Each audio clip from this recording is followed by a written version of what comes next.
Hello दोस्तों, स्वागत है आप सभी का स्लीपी क्लासेस में। तो आज के प्रीमिक्स में 5 क्वेश्चंस हम डिस्कस करेंगे साइंस एंड टेक सेगमेंट से, ठीक है जी। बट उससे पहले जो आपकी प्रीमिक्स रिवीजन सीरीज चल रही है, तो कल आपका एनवायरनमेंट का दिन था जब आपसे 3 क्वेश्चंस पूछे गए थे पुराने प्रीमिक्स से। तो सॉल्यूशंस देख लेते हैं। पहले क्वेश्चन में जहां पर सिमलीपाल प्रोटेक्टेड रिजर्व के बारे में आपसे बात की गई थी, यहां आपको 4 स्टेटमेंट दी गई थी, पूछा गया था इनमें से कौन कौन सी करेक्ट हैं।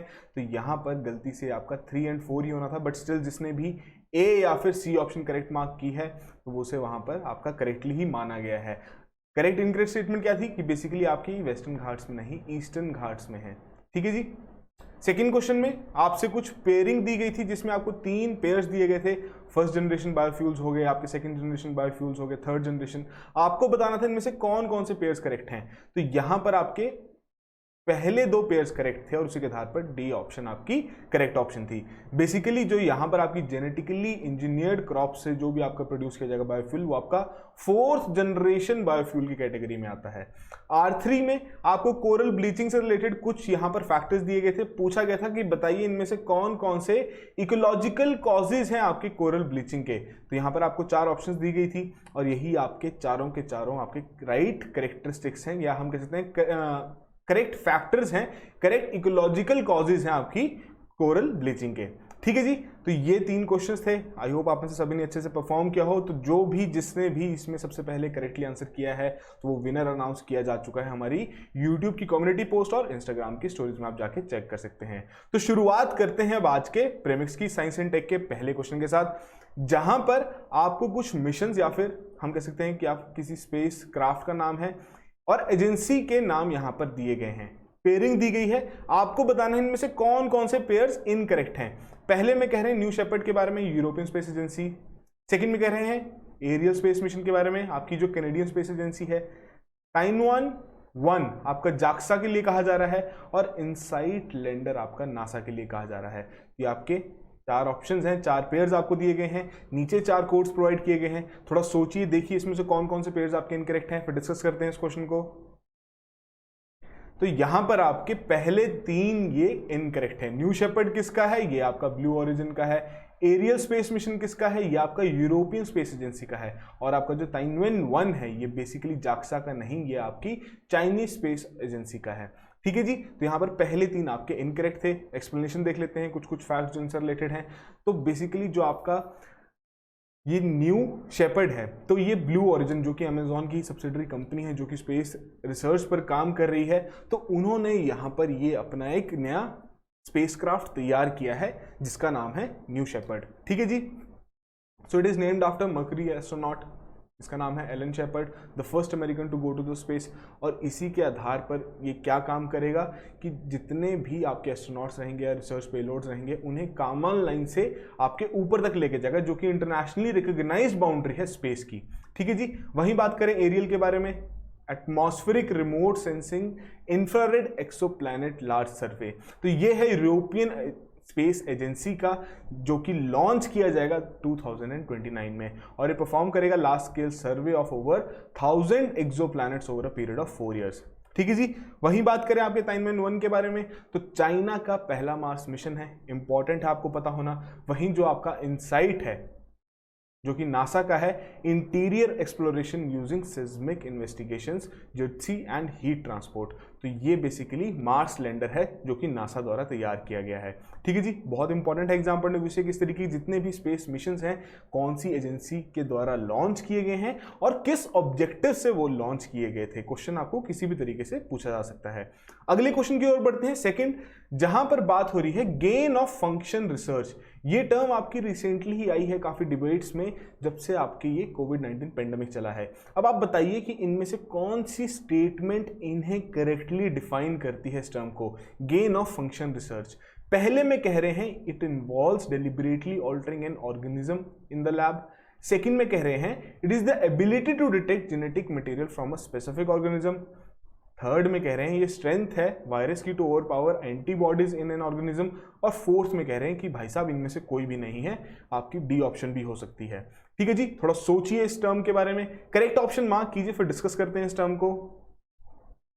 तो देखिए यहाँ पर करेक्ट ऑप्शन है आपकी ए ऑप्शन, जिसके चलते क्या कहा गया है, इस टर्म का क्या मतलब है कि आपके किसी भी ऑर्गेनिज्म को ऑल्टर करना किसी लैब में, तो वहां पर आपका गेन ऑफ फंक्शन रिसर्च का टर्म यूज किया जाता है। तो इस तरीके कंसेप्चुअल लेवल के जो क्वेश्चंस हैं जो कि आपकी करंट अफेयर्स में डे टू डे आते रहते हैं, नई नई टर्म्स आती रहती हैं, तो उनके बारे में बेसिक नॉलेज पता होना बहुत ज्यादा जरूरी है। ठीक है जी। तो गेन ऑफ फंक्शन रिसर्च में क्या रहता है कि किसी भी ऑर्गेनिज्म को डेलिबरेटली ऑल्टर किया जाता है लैब में, जिसके चलते उनका जीन ऑल्टर किया जा सकता है, कोई इंट्रोड्यूस की जा सकती है कोई म्यूटेशन, ठीक है जी, ताकि उनकी ट्रांसमिसिबिलिटी और जो उनकी इम्यूनोजेनिसिटी है वो वहां पर स्टडी की जा सके, जिसके चलते उन्हें पता लगेगा किस तरीके से वो ऑर्गेनिज्म वहां पर रिएक्ट कर रहा है जब उनकी उस तरीके की म्यूटेशन की जा रही है। तो क्या माना जाता है इसमें कि रिसर्चर्स बेसिकली इस पर्टिकुलर टर्म या इस पर्टिकुलर रिसर्च को क्यों यूज करते हैं, ताकि वो पोटेंशियल थेरेपीज को स्टडी कर सकें, क्या वैक्सीन की पॉसिबिलिटीज हैं, किस तरीके से वो कंट्रोल कर पाएगी उस डिजीज को फ्यूचर में। तो ये सभी चीजें आपकी रिसर्चर्स किसकी बदौलत करते हैं, गेन ऑफ फंक्शन रिसर्च की यूज से। ठीक है जी, इंपॉर्टेंट है। कोविड-19 से रिलेटेड तो आप ये समझिए, साइंस एंड टेक सेगमेंट में पिछले एक साल में जितनी भी इंपॉर्टेंट रिसर्च, जितनी भी इंपॉर्टेंट नई इन्वेंशंस या कोई भी नई किट आई है आपकी कोविड-19 से रिलेटेड, वो आपके एग्जाम पॉइंट ऑफ व्यू से तो इंपॉर्टेंट है ही, तो अच्छे से प्रिपेयर करना है। ठीक है जी, अगले क्वेश्चन की ओर बढ़ते हैं, थर्ड, जहां पर कह रहे हैं कि डीआरडीओ ने डेवलप की है आपकी क्वांटम की डिस्ट्रीब्यूशन टेक्नोलॉजी रिसेंटली ही, जिसके चलते उन्होंने ट्रायल्स भी कंडक्ट किए उनके हैदराबाद में बिटवीन द 2 डीआरडीओ लैब्स। ठीक है जी, अब आपसे पूछा जा रहा है कि इससे रिलेटेड बताइए कौन कौन सी स्टेटमेंट्स आपकी यहां पर करेक्ट हैं।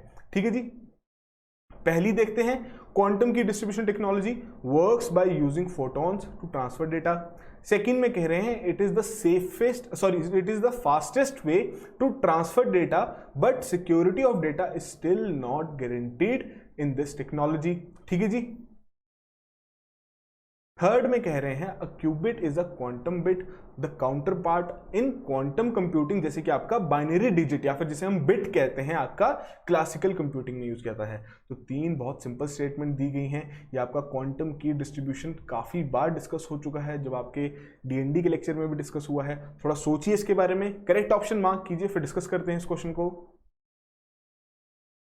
तो बेसिकली यहां पर आपकी पहली और तीसरी स्टेटमेंट करेक्ट है। सेकंड स्टेटमेंट में क्या दिक्कत है कि बेसिकली यहां करेक्टली बताया गया फास्टेस्ट वे है और साथ के साथ ये आपका डेटा सिक्योर्ड भी रखेगा, सबसे ज्यादा सिक्योरिटी यहां पर प्रोवाइड की जा रही है। तो क्या है ये कि बेसिकली डीआरडीओ ने यहां पर आपकी क्वांटम की डिस्ट्रीब्यूशन एक टेक्नोलॉजी डेवलप की है, जिसके चलते आप अपना डेटा किसी भी एक पॉइंट से दूसरे पॉइंट तक पहुंचा सकते हैं बहुत ही सेफ तरीके से।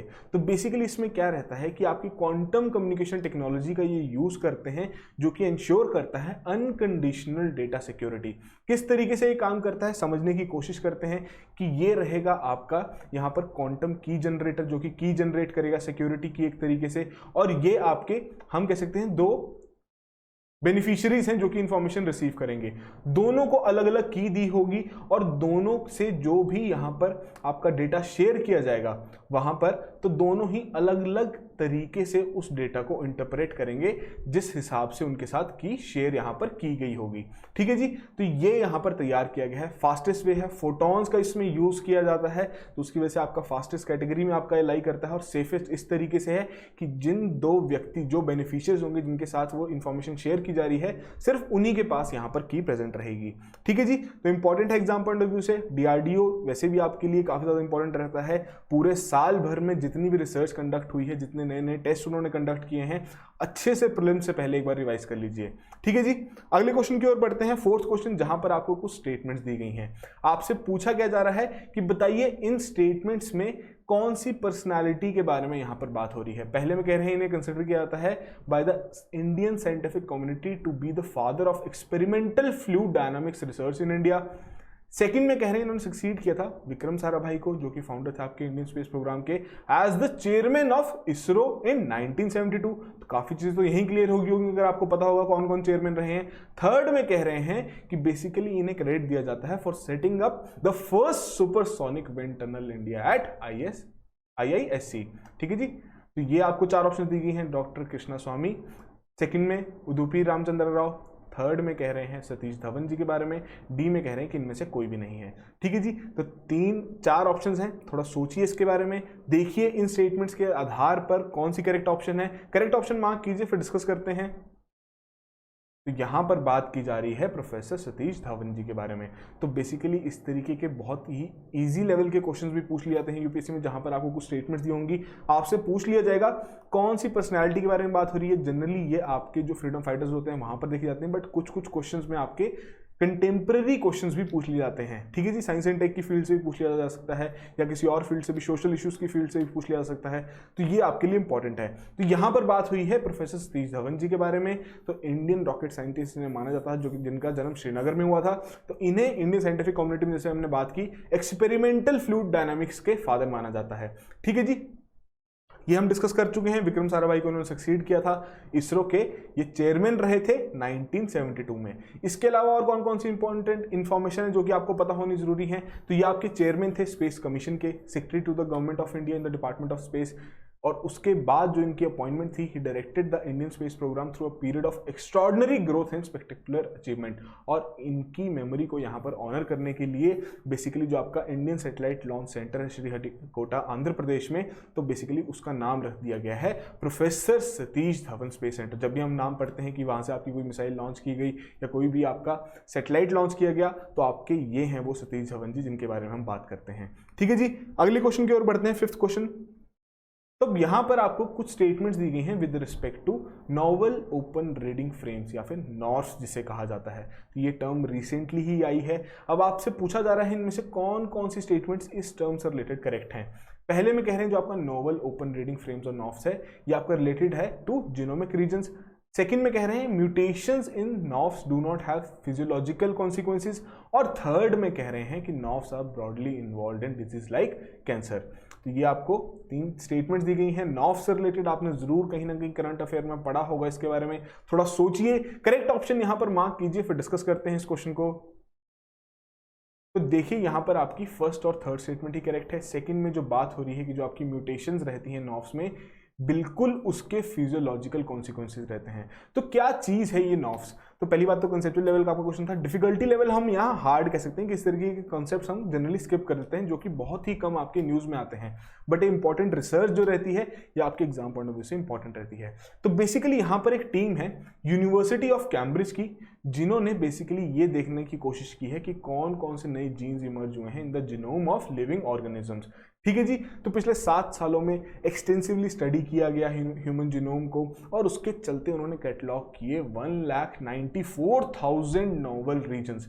अब बेसिकली ये जो नोवल रीजन्स हैं, इन्हें ही यहाँ पर नॉर्व्स का नाम दिया गया है। अब इन नोवल जीनोमिक रीजन्स को जनरली जो हमारी करंट डेफिनेशन है जिनकी उसके आधार पर डिफाइन नहीं किया जाता, इसे नॉर्व्स कहा जाता है। तो इसमें क्या पाया गया है कि अगर किसी भी तरीके की इन नॉर्व्स रीजन में कोई भी म्यूटेशन होती है तो उसके फिजियोलॉजिकल कॉन्सिक्वेंसेज भी रहते हैं। और जो मेजॉरिटी है आपकी म्यूटेशंस की, they are often annotated as benign to have been reinterpreted, कि दोबारा भी आपकी इंटरप्रेट की जा सकती है। ठीक है जी, तो यहां पर टीम ने क्या पाया कि ये काफ़ी हम कह सकते हैं ब्रॉड कैटेगरी जो आपकी डिजीज़ की हैं वहाँ पर ये इन्वॉल्व हैं। तो जो नॉर्व्स हैं उन्हें डिसरेगुलेटेड पाया गया इन 22 कैंसर टाइप्स। डिसरेगुलेटेड का मतलब क्या हुआ कि एक टर्म यहाँ पर यूज़ की गई है जिसके चलते या वो म्यूटेट हुए हैं, अप रेगुलेट हुए हैं, डाउन रेगुलेट हुए हैं। तो मतलब कुछ भी यहाँ पर हो सकता है, बट कुछ या फिर उसमें कुछ यूनिक कैपेबिलिटीज वहाँ पर ऐड हुई हैं। साथ के साथ रिसर्चर्स ने क्या पाया, they have also identified that these nORFs in